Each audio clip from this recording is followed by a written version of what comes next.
Hello, everybody. This is Alex Peel from Sonic Stadium.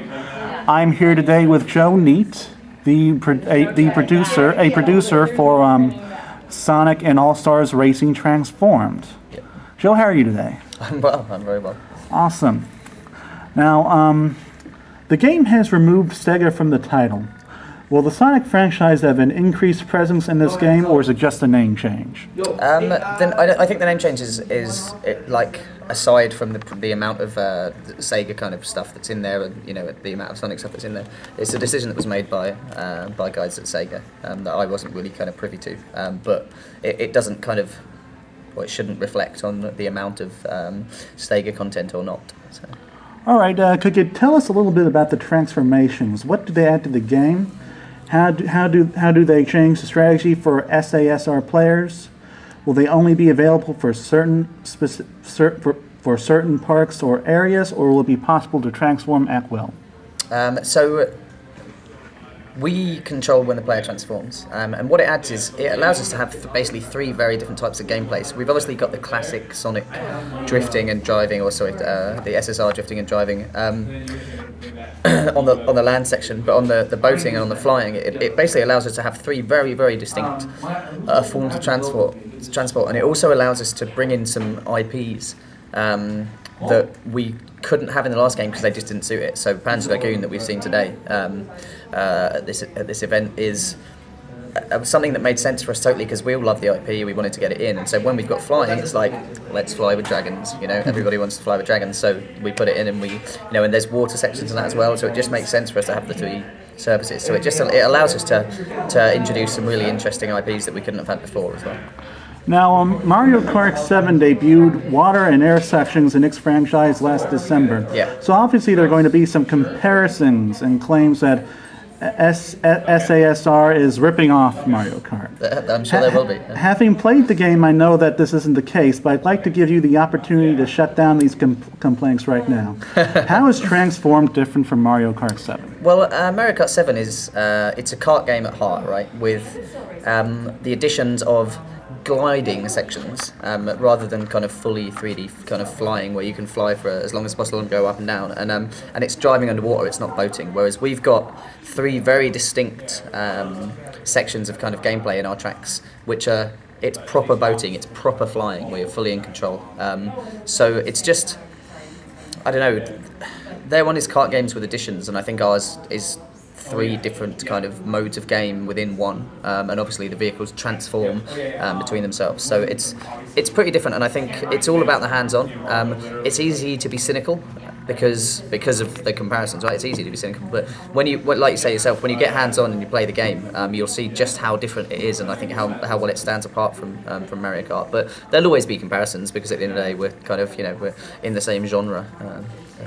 Speaking of Mario Kart, that franchise has a large focus on surprise and giving everyone a shot, rather than pure skill. Would you consider SAR a skill-based racer, or does it have elements of surprise to help people catch up, like Mario Kart's infamous Blue Shell? I think ours is more skill-based. Our weapon system is all about you can avoid and you can defend against weapons, and it's all, player skill will go a long way to kind of deciding the race. The better players will win more races in our game. So yeah. But there isn't a Blue Shell. But one issue I remember from SASR was that the motorcycles always had a tendency of getting ahead of everybody else, and if someone got far enough ahead, the race was pretty much over. Okay. Is that pretty much going to remain how it is? We haven't experienced that in our gameplay test so far. We know it was a problem in the last game, and we'll be keeping a close eye on that. But we think we've got the kind of levers, and our weapon system will be much improved. And so the plan is to avoid that kind of thing happening, where the race is kind of ruined by that kind of thing. So yeah, we plan to avoid that happening, absolutely. And speaking of the motorcycles, could you SASR had different classes of vehicles, like airplanes and motorcycles and speedy cars. Will this game have a similar system, or has it completely thrown it out in favor of just regular cars that transform into different vehicles? We've got a variety of kind of vehicles. So We've obviously got Gilius, who stands alone in that he's riding a kind of a statue of a bull with wheels, and then a turtle, and then an eagle. But obviously, Beat is in the game, and he rides a quad bike, which changes into a jet ski and stuff. So having the three surfaces has kind of influenced the design of vehicles somewhat, and obviously. Vice rides the Delphinius, right? So he's got the Delphinius that has, a car version of that, and then when he's in the water, it's the boat, and obviously in the air, it's just the perfect kind of choice of vehicle from that IP. So the IP and the services have kind of influenced the choice of vehicles in this game. So. Could you tell us the criteria you use when determining which characters to include in the game? Did the criteria change any from the last game to satisfy fan demand? Fan demand has obviously played a certain part in this. We have looked at the feedback from the last game and looked at the ones that people have been clamouring to get in, and we've made some decisions based off that, absolutely. But there's a whole heap of different kind of things that go into the decision of what characters we want to get in the game. But fan demand is certainly a strong part of that. Can we anticipate new Sonic characters in Transform? Yeah. Okay, cool. You can anticipate. I'm trying to think. I'm not sure I can confirm or deny that at the moment, but there are new characters, absolutely, that we haven't seen today. Whether they're Sonic or Sega, I don't think I can confirm, but there were definitely new characters. Now, I'm building on that. Will all the Sonic characters from the last game be making a return? I can't confirm nor deny that at this stage. All right, and yeah, I'm going to skip the thing about whether or not there may be any obscure characters. Well, I think there will be some that will please people in terms of their kind of obscurity, or not sure that's the right word, but their kind of niche kind of appeal. Yeah, absolutely. Will there be a battle mode in the game, and will it be online? There will be a variety of different game modes aside from just races, which I'm sure battle mode will be just like one of the many. So yeah. Okay, will it be online? I assume so, yes. Okay. Yeah, absolutely. Yeah, it will like arena kind of modes, yeah, absolutely. What consoles can you confirm? We can confirm PlayStation 3, Xbox 360, 3DS and Vita at this stage. And there will be more information about other platforms in kind of due course. Now, last game focused primarily on Sonic Heroes tracks. Will this game be... can you give us an idea of the era the Sonic games the Sonic tracks will be derived from for this game? Probably not at this stage, but they're not all specifically from like one Sonic game. They're from a multitude, so yeah.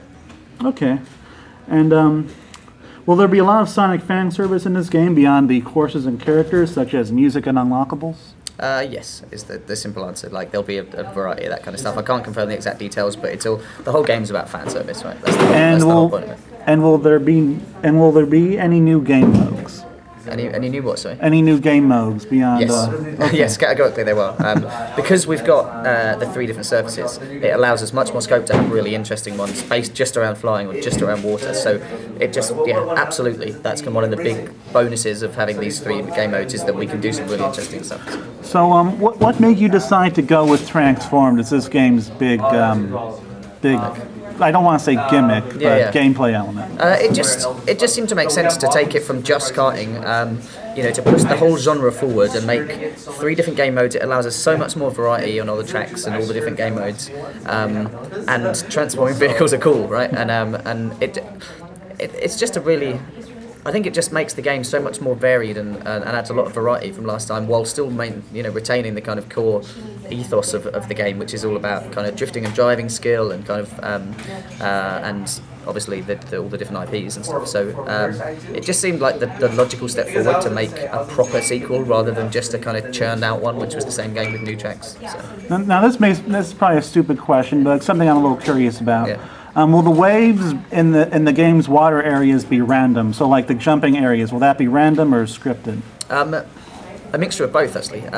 We have full control over the kind of wave system. So currently in Panzer Lagoon, there's two kind of big event waves which happen. So when the bridge collapses, you get this massive wave that comes up the track, and when the Shellcoo fires its laser kind of into the water, it causes this massive kind of tidal wave. But aside from that, there's a number of other different waves which are just kind of playing, and the water's just kind of reacting kind of naturally. So with the whole barrel roll technique that you have, like if you see a kind of just a swell coming, you can ride up the side of it, take a jump, do a barrel roll, get a boost. So it's all about picking the kind of the best line dynamically through the track as it stands. So yeah, it's a mixture of just general kind of waves and specifically triggered ones. So we have total control over that. So it's both. Basically.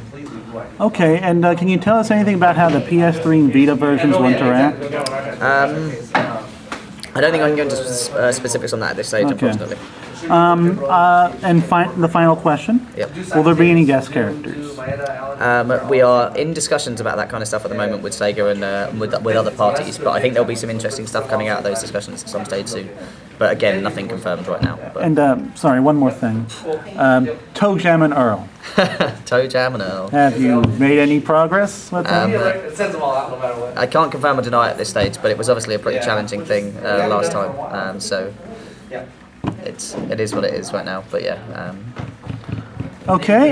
Thank you, Joe, for sitting down with us. No worries. Thank you very much. We really appreciate it. It's been a pleasure. Now, I hope you guys enjoy the game. Sonic and All Stars Racing is coming out in fall 2012, and I hope you guys enjoy it.